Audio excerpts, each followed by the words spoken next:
Сәлем құрметті көрермен, арнамызға қош келдіңіз. Видео астында бір ғаналық түймесін басуды ұмытпаң. Батыс Қазақстан облысында 22 жастағы мұғалім қыз өз-өзіне қол салды. Батыс Қазақстан облысы полиция департаментінің баспасөз қызметі мәлім еткенде, қайғылы оқиға 17 қаңтар күні Ақжайық ауданы Сайқұдық ауылында болды. Сағат 8:00-де өзі тұрған үйдің ауласындағы сарайда асылып қалған 2001 жылғы қыздың мәйіті табылды. Марқұмның денесінде ешқандай зорлық-зомбылық белгілері болған жоқ. Мүрде сот-медициналық сараптамаға жіберілді. Аталған дерек Қазақстан Республикасы қылмыстық кодексінің 105 бабы өзін-өзі өлтіруге дейін жеткізу, сәйкес сотқа дейінгі тергеп-тексерудің бірыңғай тізіліміне тіркелді.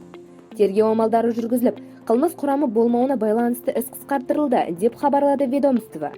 Ақжайық аудандық білім беру бөлімінің басшысы Ерболат Бекмолдиннің айтуынша, марқұм Сайқұдық ауылындағы Ж. Молдағалиев атындағы орта мектепте өткен жылғы қыркүйектен бастап бастауыш сынып мұғалімі есебінде жұмыс істеген.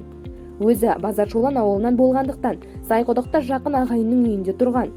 Жас маман болғандықтан оған бірден тәлімдер бекітілген. Мектеп директоры Рая Зейнеш қызының сөзіне қарағанда, ол алдымен балалар күтімімен отырған мұғалімнің орнына 28,5 сағатпен жүрген. Кейін ол адам жұмысқа шыққаннан кейін 18,5 сағатпен, яғни толық жүктемемен қалған.